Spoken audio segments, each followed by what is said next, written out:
Hola, mi gente. Welcome back to Yo Quiero Dinero. It has been such a long time since I have done a solo episode.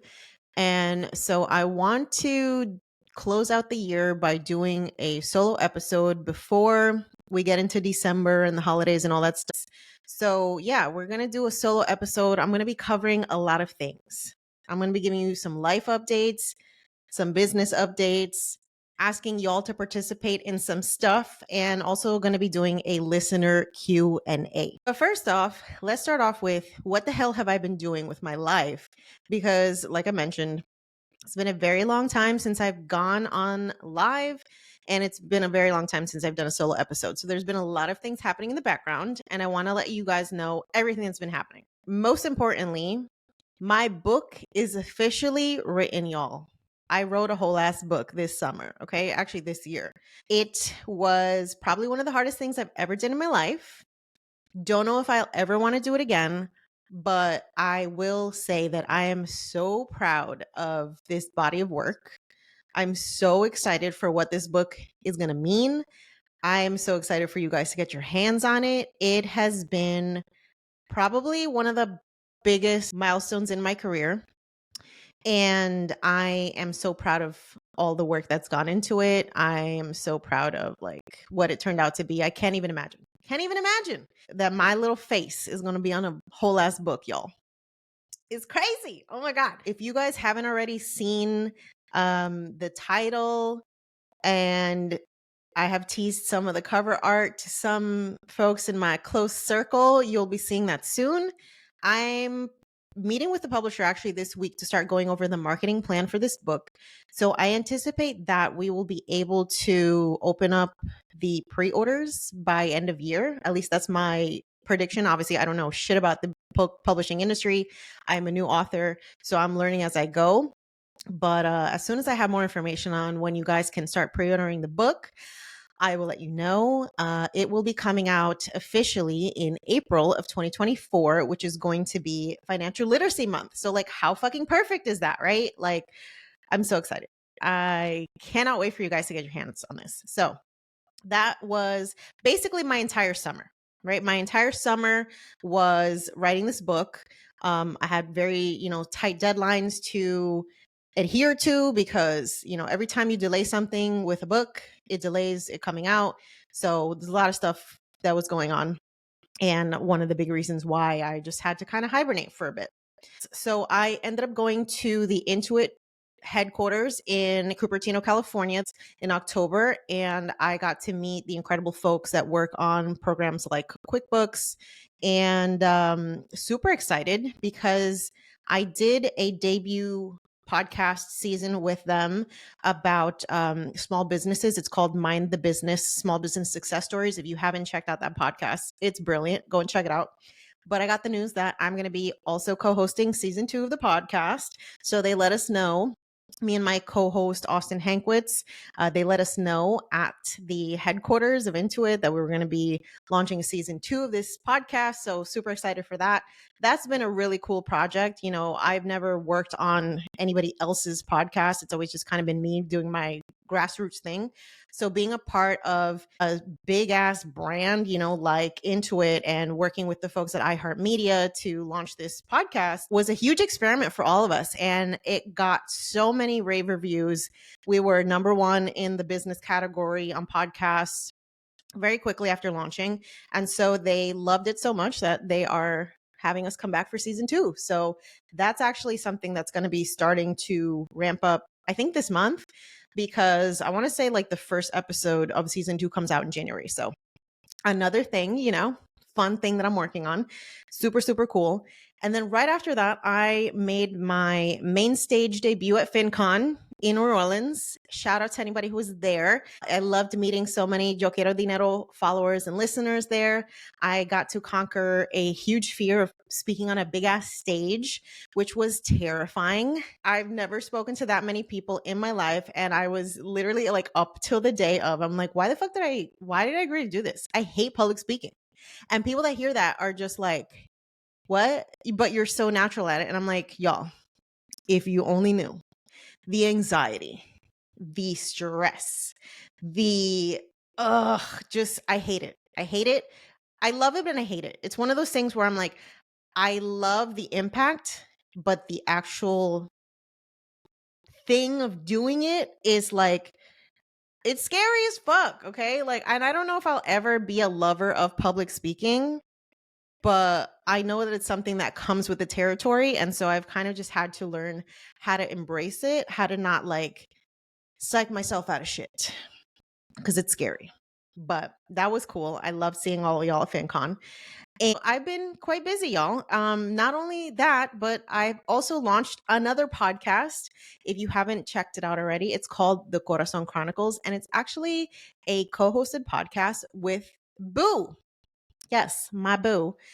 We have started a podcast about relationships, love, family dynamics, all of the things that, like, again, are taboo to talk about in our community, right? Because we don't really learn how to have healthy relationships. We don't learn how to communicate healthily. A lot of how we interact with each other can be somewhat toxic depending on, the family dynamic they grew up with and all that stuff. So that's been a really fun project. And you can tune into the Corazon Chronicles podcast wherever you listen to Yo Quiero Dinero. That's been such a cool thing. Like, and even me learning how to now have a show where like there's 2 live guests, right? There's 2 co-hosts, figuring all that out. 2023 has been a year where I have had to stretch myself and learn all of these things, because I thought I was out here just like a pro at everything. And it's been fun to like challenge myself and continuously require myself to get out of the comfort zone by just taking on new projects and doing new things. So that's been fun. Another thing I've been up to, and if you follow my food brand or food blog, Delish Delights, you'll see that I'm back to blogging, y'all. I've actually started blogging again for the first time in 3 years, which has been so incredibly exciting to get back into that space of content creation. And one of the main reasons why I've even been able to do that is because my partner literally was like, "You are sitting on a gold mine of content here. I need you to start putting stuff on YouTube." And I'm like, "Babe, I don't have time for this shit. I don't want to be making YouTube videos. I don't have time to be editing. I don't have time to be doing all this stuff." And he's like, "I will film you. I will edit your videos. I will put them on YouTube. But I need you to get in front of the camera and start doing this shit." And there you go. That's literally how the conversation started. So shout out to Boo and all the partners out there who are like encouraging their significant others to go after their dreams. We love those types of relationships. And I wish that for everybody. Okay. So I'm back to blogging. I am now creating YouTube videos of my recipes. If you want to check that out, go on YouTube, delishdelights.com. That's been so fun. And I've seen the results already, like the subscriber counts going up, the website traffic going up, the ad dollars going up. And it's just like, look at me out here playing small. And I needed a third party to come and tell me, "Girl, I need you to get to work because there is stuff here to be created." Love that. Okay. What else? Oh, I am teaching Zumba again, y'all. I'm loving like reconnecting with all of these things that I had stopped doing for a while. So I stopped blogging back in 2020 just because I was ramping up Yo Quiero Dinero and focusing on growing that. And so I'm teaching Zumba again too, which I had stopped doing during the pandemic. And that has been so fun because it's one thing to take classes as a student. It's another thing to, again, stretch yourself and put yourself out there in a different way. And so as a Zoom instructor, I had to get comfortable being in front of people and directing folks and, learning new choreography. That challenges me all the time. And it's been a lot of fun. It's been a lot of fun to go back into the classroom, AKA the gym, and dance and twerk with people. So if you find yourself in the Pinellas County, Florida area, and you want to come dance Zumba with me, send me a DM and I'll let you know where I am lurking. Okay. All right. So on top of that, I am also moving. So my lease is up December 24th, Christmas Eve. So I'm moving. I'm not moving out of state. I'm just moving to a different city, but that's been exciting. And it also means I have been having to reconcile all the bullshit that I have in my house and get rid of stuff. And every time that I move, it reminds me of like why we should be minimalists, because putting shit in boxes is exhausting. And so I've been very intentional about not keeping things that I have not been using. I've been putting stuff on Facebook Marketplace and just downsizing my life because it's just weird. It's crazy how we accumulate so much bullshit in the process of living life. And so I'm just like purging. I feel like I'm in the final stages of letting go of all of the shit from the past, including where I live. I'm ready to go. I'm ready to start fresh. Super excited about that. Okay. So I think those are all my like personal life updates and business updates. I do want to remind you before we go into the listener Q&A that we are having our Black Friday sale this month and it's going to be epic. So if you want to get early access, I'm talking 2 days before it gets access to the general public, I need you to go to yoquierodineropodcast.com/Friday and get yourself on the wait list. Why? Well, you're going to get access 2 days ahead of time. And that's important because the first 50 people that sign up for, I'm doing a bundle where you can actually buy my 2 courses for the price of one. Never done this shit before. If you are part of that first 50 people that sign up, you're going to get 3 months of live group coaching with me. I have not done group coaching live all of this year. So if you want to work with me and you've been sitting on the sidelines and you're just like, I just want to work with Jannese, but I don't know how, this is your invitation. Go and sign up for the wait list. yoquierodineropodcast.com/Friday. And you will hear all about it before anybody else does. Okay? All right. So let's see. I want to start off actually with this article that I received this morning, which was very interesting about side hustling. Okay. Because people are always asking me, what side hustles should I do? What side hustles can actually replace my job? Right? Because there's a million different ways to make money, but like, what are those ways to make money that you can actually realistically replace your 9-to-5 income? So let's go over this list. This is an article from gigworker.com, and they put together a list of the highest earning side hustles that you can adopt, which have the potential to generate enough money to replace your income. And this is interesting. So over the past 5 years in the United States, there has been a 163% increase in searches for side hustles, a 168% increase in best side hustles, and a 729% increase in money-making side hustles, according to Google Trends. So obviously, there's a lot of people that just want to know, how the hell do we make money? We need to make extra money, right? People's pockets are hurting. The cost of living has gotten more expensive. And there's a lot more people who I think are just like tired of the paycheck to paycheck lifestyle, right? It's not a lifestyle. It's like fucking exhausting. Learning how to make money is super important. Okay. All right. So let's talk about this list. So the first option on this list from gigworker.com is becoming an online instructor. And I fully endorse this. Okay. This is a course creator. This is somebody who sells digital courses or who does coaching, somebody who is teaching people online how to do something. And so if you have a niche that you are passionate about, chances are there's someone else who also wants to learn that. And by becoming an online course creator and, basically creating videos and doing coaching to explain that thing that you are passionate and good at, you can guide somebody to success and earn a substantial income. So I personally, as a course creator since 2021, have made over $500,000. So I just want to assure you that this is not bullshit. This is actually for real. If you have a knowledge of a skill set, whether that is how to fix cars, how to start a pressure washing business, how to start a blog, right? If you have fitness passions, if you are good at arts and crafts, if you are a DIYer of some sort, if you have some specialized skill set that people want to learn, starting an online course business is a major way to replace your income. That is the way that I was able to replace my income and like 4 or 5x it, right? You'll see Skillshare, websites like Udemy, websites like Coursera. There are lots of different marketplaces for you to create these online courses. It doesn't have to be that you have this big ass brand, that you have 50,000 followers. You can actually start on these marketplaces and sell courses for 20, 30, $40 a pop and make substantial amounts of money without having a huge platform. So I just want you to consider that online courses are actually a very, very viable solution to replacing your 9 to 5 paycheck. Okay. So that's number one on the list. Number two, TaskRabbit. Has anyone here used TaskRabbit? Let me know.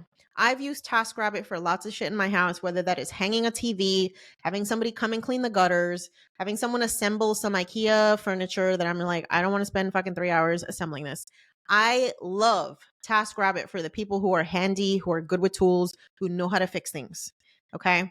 This could be boo. This could be your husband. This could be you. If you are a woman who knows how to wield a hammer and some fucking power tools, shout out to you. Love that for you.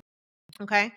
This is a great side hustle because it connects you with people who are looking for help with everyday tasks in your local area. And the best part is that you can choose which jobs you want to take on. And after choosing and being paired with your person, you can set your hourly rate. So depending on your skill set, like if you know how to do plumbing, you know how to do electrical work, you know how to do like substantial construction work or whatever, you have your own equipment, you can charge a lot of money. Okay. These blue collar jobs, these plumbers, electricians, these people will be making bank. Okay. And using TaskRabbit to do, random errands for people, it's a major plug. Each job has a minimum requirement of an hour, so you know you're at least going to get paid for that hour. And everything is done online. You get paid online, easy way to get your money. And I've seen people turn this, handyman type situation into like a full-time business. So if you're handy, TaskRabbit might be an option. Okay, number 3, renting out a space on Airbnb. So I love Airbnb. I personally use it to rent out my condo in Puerto Rico, and it has been a gold mine. Airbnb has paid for the property insurance, property taxes, renovations, all types of shit. It's incredible. But the thing about Airbnb is like you have to have a strategic location. It can't just be like you buy any property or you live anywhere and you can just make money. That's not the case. And it's absolutely seasonal. Absolutely depends on where you are located. But let's say that you have a spare room. Let's say that you have a unit that's like a duplex or something, and you want to potentially use that as, an Airbnb. Renting out a space can earn you thousands of dollars. I know people who will rent to a specific niche of people where it'll be like maybe they're close to an airport. So they will cater to traveling nurses, traveling doctors, or pilots, or flight attendants. My boyfriend has used Airbnb to rent out his place because it's close to the beach. And he's been able to make thousands of dollars. During this past summer, it was like booked on booked on booked on booked. So it was great extra money, and you're utilizing a space that you already have. Yes, it is a little terrifying to give up some of your space, your privacy to some random strangers on the internet, but Airbnb has liability protection, they have insurance, and, at the end of the day, there's always some level of risk that is required in order to make some money. So it's about just making sure that you're comfortable with whatever level of risk that you're taking on. All right, so the fourth thing on this list is becoming an online reseller. This is such an underrated side hustle. Okay. I remember when I was a kid, my parents would actually do like garage sales with stuff that they would find that was thrown out by, people in wealthier neighborhoods. They would like drive around and collect stuff and then do like yard sales and garage sales. And I didn't realize at the time, but like that's a whole ass fucking side hustle. Flipping is a whole ass side hustle. And we actually had Tom at the Frugal Gay on the podcast, and he was talking about how he has this whole like flipping business on eBay. He would buy stuff in bulk, wholesale, lots of things, and like literally replace his income with that in real estate and using the money from his eBay flipping business to buy properties. Fucking brilliant. Okay. My boyfriend actually also does this flipping stuff. So he goes on Facebook Marketplace or Craigslist or OfferUp and finds cars and boats that then he fixes up, he polishes them up. Maybe he'll put like, new wheels on them, or he'll like paint the boat, or just upgrade little cosmetic things and then flip them for a profit. And this is a real thing, y'all. Okay. Apparently, one of the most popular side hustles, especially between people the ages of 18 to 25, is reselling clothes, shoes, jewelry, and making a profit. So you can use sites like Poshmark, StockX, eBay, Craigslist, Facebook Marketplace. You can buy and sell things very quickly. I've been able to sell things in my moving process, dining tables, bed sets, all types of shit. So if you have an eye for like being able to spot a good deal and knowing like where those profit margins are for things, online flipping is definitely a thing. Okay. All right. So I love that list. I think these are all very realistic ways to replace your income. So just to recap, online instruction or, coaching, becoming a digital course creator, doing TaskRabbit, handyman tasks, renting out a space on Airbnb, and online flipping. Love all those methods of making money. Okay. So one of the questions that I wanted to pose to y'all before we get into the listener Q&A. So I was inspired by a conversation or a main stage idea talk by Simran Kaur of Girls That Invest. She actually talked about how she asked her community to come up with a name. And so I want your help in this process. I want you guys to pick the name of our community here at Yo Quiero Dinero. And I want it to be something really cool. I did have some submissions via the Instagram stories.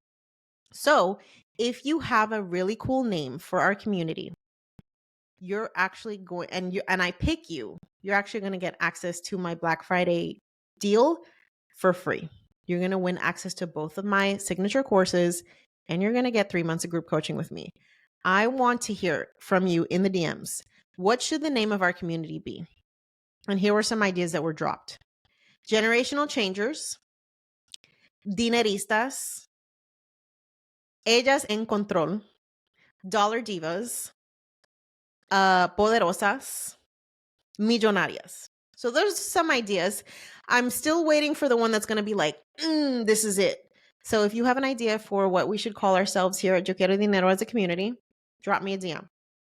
Okay, now let's hop into this listener Q&A. Okay, so the first question that we're answering today is, what do you suggest if you're on the cusp of making over the Roth income limit? This is good. Okay, so I've actually been over the Roth income limit for several years. And so what I've been doing is doing a backdoor Roth conversion. So let me try to make this as simple as possible.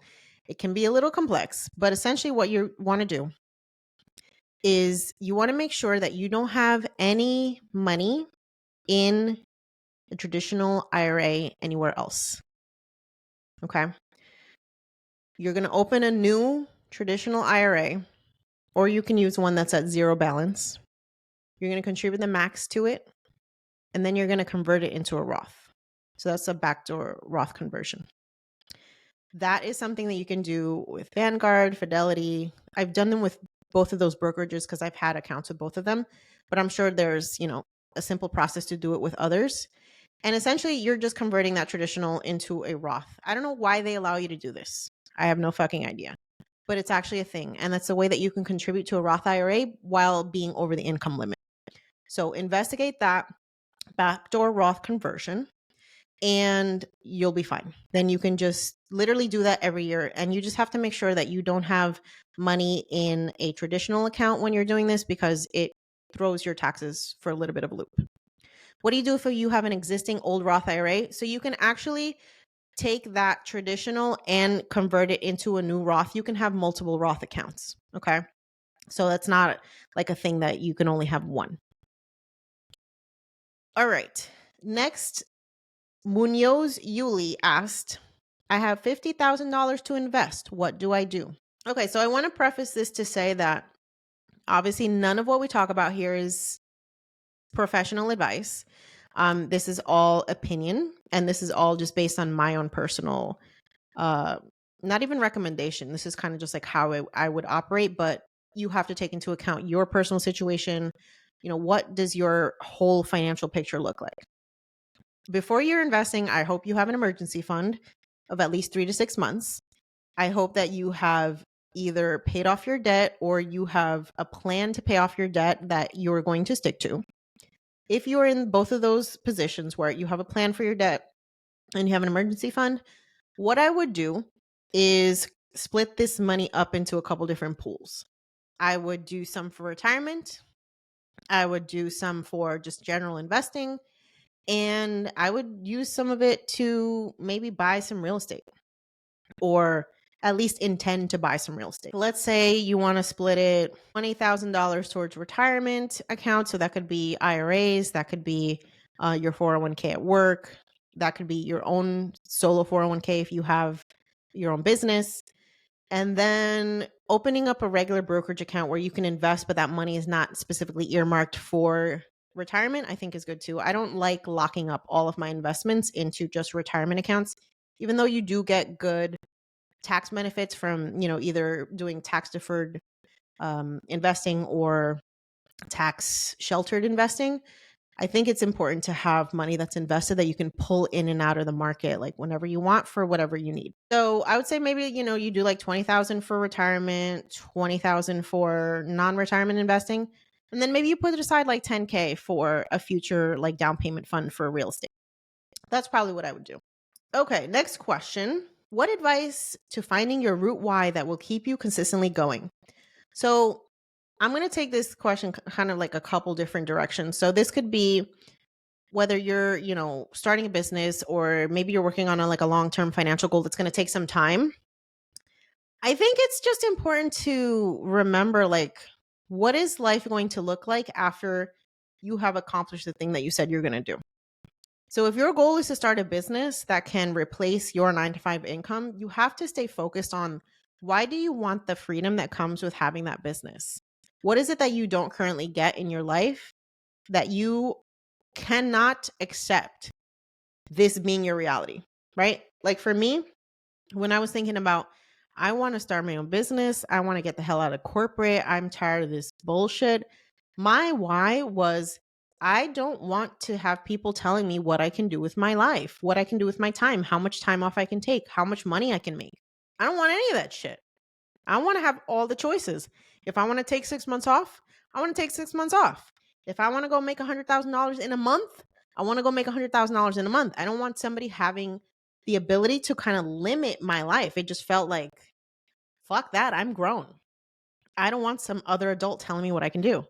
And so that was my why. It was just like, no, I'm not going to accept that that is going to be my life. I'm not going to accept that I have to wait till I'm 65 to go and enjoy my life. Who knows if I'm even going to live that long? So finding out like what that thing is that's going to keep you going is about what am I losing or what am I giving up by staying here? What am I sacrificing by staying here? And what can I do to change shit?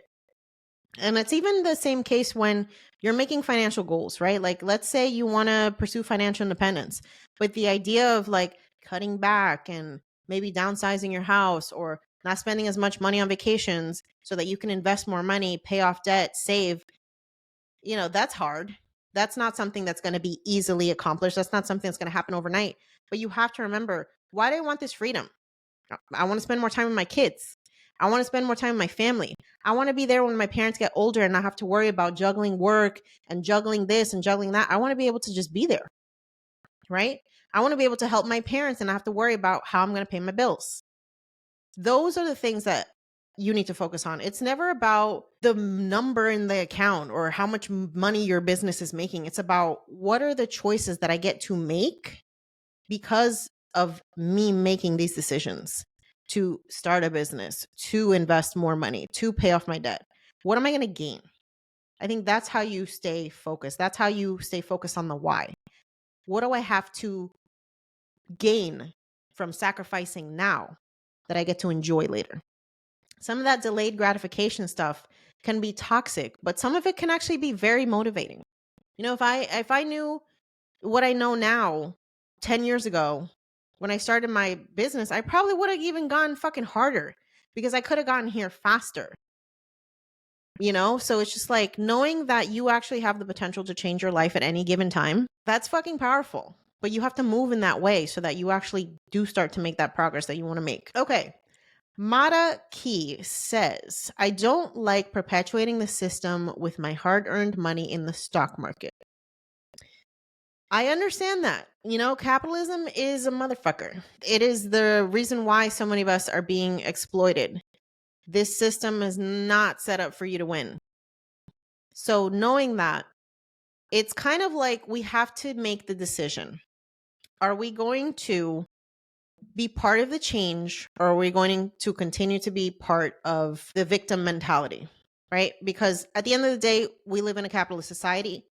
I don't know if that's ever going to change, but knowing that we know that, you can either decide, I want to take back my power. I want to use the systems that are in place, not to exploit, but to reclaim what is rightfully mine.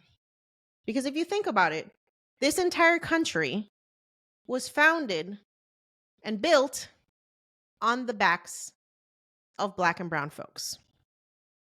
So theoretically, all of this wealth that's floating around actually fucking belongs to you, and it's your responsibility to reclaim it.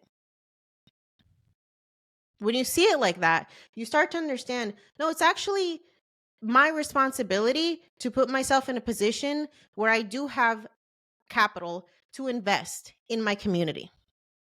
It's actually my responsibility to get enough resources, assets to change the lineage of my family and my community. If I start a business, I can employ people of color. If I start a business, I can pay people of color a living wage. I can create policies that support the people that work for me, whether that is paid parental leave, whether that is unlimited PTO, whether that is, earning a living fucking wage. When you work for somebody else, you can't make those decisions for that corporation. You better hope that corporation gives a shit. But when you are the CEO, you can make those decisions. Okay? You can say the change starts from within and it starts here at this company, right here, right now. We might operate in a capitalist system, but I don't have to be part of the exploitation of the capitalist system. I can be part of the change of that capitalist system. Okay? Because yes, we all need to make money. Money is the way that we create comfort and stability and security in our lives. But we don't have to do it in a way that's exploiting other groups of people. We can actually bring the people who have been marginalized and exploited into what we're building and change not just our lives, but the lives of those around us. Okay? That's how I see it. It's like, despite the fact that we do live in this fucked up society where there are those that have and those that don't, we do have access to resources and tools that can give us a leg up in a way that previous generations did not have. And so knowing that you can hop on the internet and learn how to invest, learning what ESG investing is, if that's important to you, right? If you want to invest in companies that have environmental values, if you want to invest in a company that prioritizes social justice issues, or that has diversity, equity, and inclusion as part of their business model, you can research all of that stuff. You can decide what companies you want to support with your dollars. And something as simple as like where you bank is an important thing. If you hold your money at major banks that use the money that's in your bank accounts, oil pipelines or deforestation or, human fucking trafficking or whatever, you're contributing to that problem by having your money in those banks. So do some research into banks that are not into that type of business model. Look at credit unions. There's a lot of different ways to be what is called a wallet activist, but it starts with you deciding, I'm going to do my research and I'm going to see how I can align my values with my dollars. And that's my rant for the day. Okay. Hola, Lucia Diaz. Hey, girl, I see you on Instagram. Okay, so she asked, what is the most important lesson you have learned from achieving FIRE? The most important lesson that I've learned from achieving FIRE is that it's actually easier than people think. When people first find out about the financial independence movement, they get freaked the fuck out as soon as they calculate their FIRE number. So if you haven't calculated your FIRE number, it is your annual expenses times 25. So let's say you spend $40,000 a year to cover all of your basic needs, your housing, food, transportation. Okay. Your fire number is $1 million. If you do that math, when you see that number, you're just like, well, how the fuck am I ever going to get to $1 million in investments? That's crazy. It's insane. I don't understand. Forget it. I'm not even going to bother. Right. And that's the same exact reaction that I had. I was like, okay, that's great. There's no fucking way I'm going to save and invest $1 million. Let me just move on and keep working this fucking job that I hate and pretend like I never heard this. But there are so many different ways to achieve financial independence that people need to open their minds up to the possibility that it is actually closer than you think. Okay. And I talk about this in extensive detail in my upcoming book.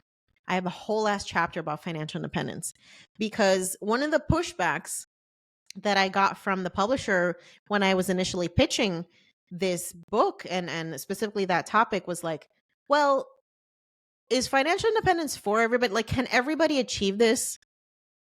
And initially, I wanted to say, no, I don't think so. But when I really started digging down into the movement, there are so many different versions of financial independence that I honestly do believe that most of us, if not all of us, can achieve some version. Let's say, for example, if you haven't heard of Barista Fire is basically a version of financial independence that allows you to work a lower paying job part-time because you've saved up and invested some amount of money, or you've created some passive income streams that can replace maybe not all of your income, but maybe half of it, right? So if you knew that you were getting, I don't know, $2,500 a month in passive income because you have created various sources for that, maybe you only need to work a job that pays you $2,500 a month and you can do that part-time. So when you can work part-time, you have essentially bought back half of your days, right? And you can begin to enjoy a semi-retired lifestyle. You can maybe work seasonally and where you like stack up a bunch of money and then you take 6 months off. That's a real thing, right? But it starts with opening up your mind to what those options are for you. I pursued cash flow financial independence, which is something that not a lot of people talk about even to this day. Like when I was doing my research for the book, I had a very hard time finding a lot of information about cash flow financial independence and what the fuck that even is. And basically, it's finding a way to create various sources of income to replace your monthly expenses. So I've done that in several different ways. One was through blogging, right? So I've created a food blog that over the past 10 years now, I've been growing to a place where now it earns $100,000 or more per year in ad revenue. And this is just from search traffic. That money gets deposited into my account every month and it covers my paycheck. That literally is how I pay myself through my business. I get the deposit of the ad income, I run payroll, I get my $10,000 for the month, and that's how I pay my personal expenses, right? So I was able to create a passive income stream with that blog that replaced my income, AKA I became financially independent through cash flow financial independence, right? So that's the most important lesson I think that there is that there are so many versions. There's lean fire, there's fat fire, there's traditional fire, there's barista fire, there's fire with geo arbitrage where you decide I'm going to reduce my cost of living by living somewhere else that is cheaper. And this is why you hear about folks moving to like places like Portugal or Costa Rica or Guatemala because you can live for on a lot less. And if you can show that you have different income streams that can pay your bills, in these various places, they have like visas that you can use to like live off of passive income, blah, blah, whole other story. But there are ways to incorporate financial independence principles into your life today. And I'll be talking a lot more about that in the book. Okay. So my last question for today is from the in Spanglish. I actually just had a coaching call with her this past week and that was fun. Okay. So how do you manage your calendar, all the things plus a partner? So good, y'all. So good. So I will say like 2023 has been the year of less for me in the sense of like, I'm just not working as much because I don't fucking want to. And, obviously I'm in a very privileged position to be able to say that. But I also have to remind myself, girl, you worked 10 years to get to a place where you have those options to say yes and no. Okay. And I am able to do quote unquote all the things because I don't do all the things. I do the things that I want to do and I say no to the shit I don't want to do, and that is a waste of my time.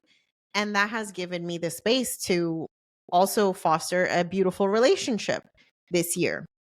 And so I think that's the key. It's really, especially if you're an entrepreneur, my best advice is like figure out how to make money, a lot of it, and get really good at that shit and just do that. Don't do all the things.